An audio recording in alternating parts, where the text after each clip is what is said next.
profiter davantage de la vidéo, il est conseillé de faire une capture d'écran, répondre aux questions avant de voir la vidéo et s'il le faut, reprendre l'exercice après avoir visionné la vidéo.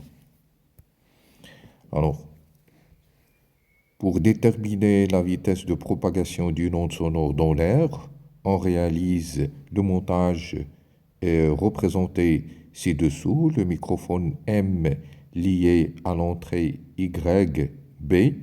Alors en même temps, on voit donc sur le schéma, ça c'est le microphone lié à YB d'un oscilloscope, reçoit le son émis par le haut-parleur, le son émis par le générateur GBF directement.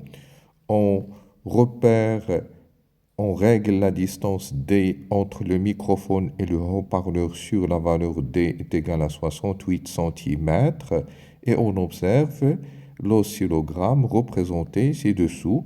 On rappelle que l'air est non dispersif pour les ondes sonores. Calculer la valeur de N, la fréquence de l'onde sonore émise par le haut-parleur.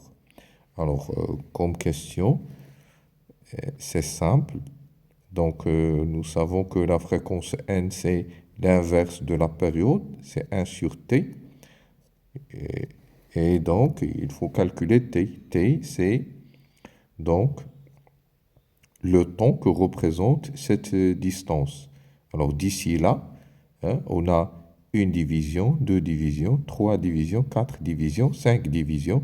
On a donc 5 divisions. Et chaque division, ça représente 0,2 millisecondes. 5 fois 0,2 millisecondes, c'est donc 1 milliseconde. C'est donc 10 moins 3 secondes. Et par suite, N, il est égal à 1 sur T.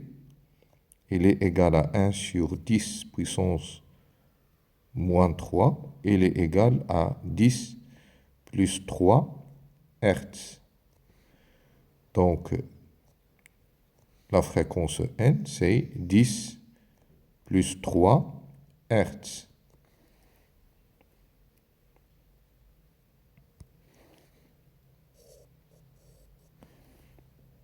Pour la question 2, on diminue la valeur de la fréquence du générateur basse fréquence à partir de la valeur NA, on observe que les deux courbes deviennent, et pour la première fois, en opposition de phase lorsque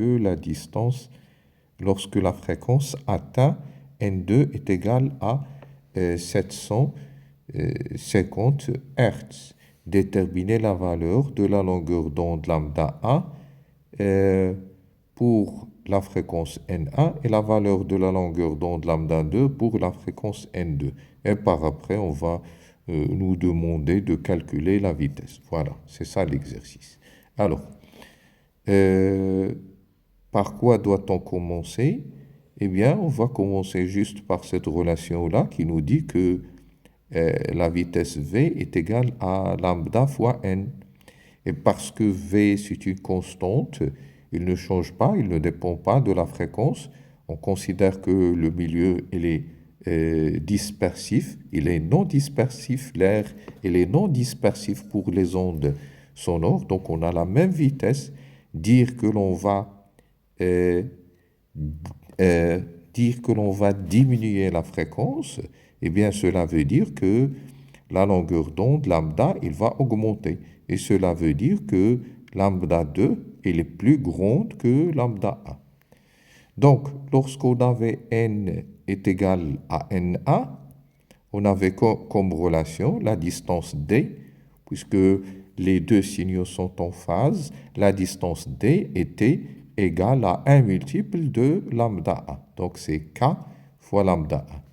Et pour n est égal à n2, eh bien cette même distance d, eh bien il va devenir, puisque lambda elle a augmenté, cette distance d, il va devenir égale à k moins a, lambda 2, plus la moitié de lambda 2. C'est-à-dire que d, il va devenir égal à k lambda 2 moins lambda 2 sur 2.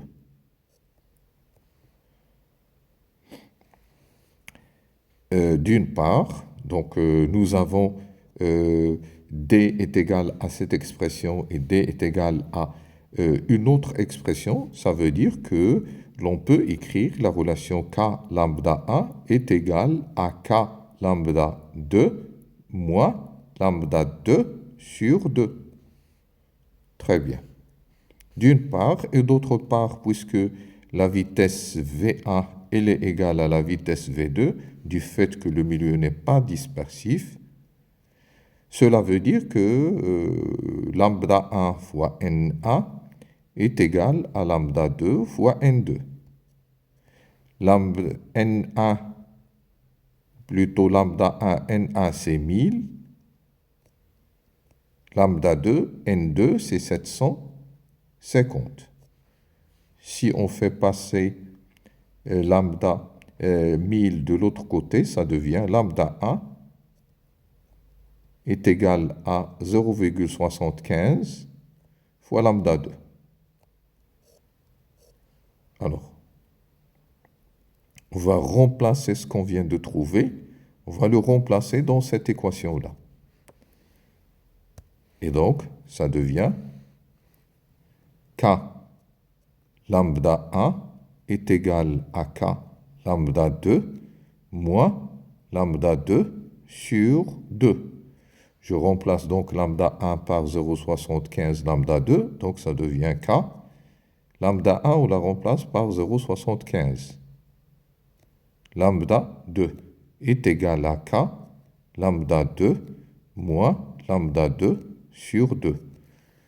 On voit bien que là, je peux simplifier par lambda 2 de part et d'autre.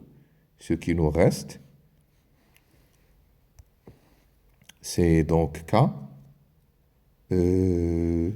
facteur de 0,75 moins 1, qui va être égal à moins 1,5. C'est-à-dire que k fois 0,25 est égal à 0,5. C'est-à-dire que k, il est égal à 2. Du moment où on a trouvé la valeur de k, eh bien, on va la remplacer dans cette équation-là. D est égal à k lambda 1. Donc, D est égal à k lambda 1. Cela veut dire que lambda 1 est égal à D sur k. D qu'on nous a donné dans l'énoncé, c'était 68 cm. 68 cm que l'on divise par k qui est égal à 2, ce qui donne 34 cm. Alors ça, c'est lambda 1. Et pour lambda 2, on a déjà trouvé une relation auparavant, c'est celle-là. Donc lambda 2, il est donc égal à lambda 1 sur 0,75. Donc c'est 34 sur 0,75 qui donne une valeur qui est égale à 45,33 cm. Voilà, donc on a trouvé lambda 1, on a trouvé lambda 2. La dernière question, calculer la vitesse. Eh bien, la vitesse, c'est relativement simple maintenant. La vitesse, la question de 2. Pour la vitesse, on n'a qu'à dire que la vitesse, on va la calculer à partir de la relation lambda 1 fois N1. Lambda 1, c'est 34 cm, c'est-à-dire 10 puissance moins 2, fois N1, c'est 10 plus 3.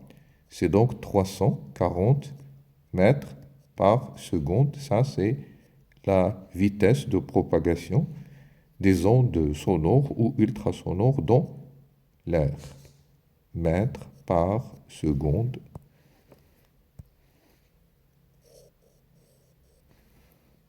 Voilà, c'est tout pour cette vidéo.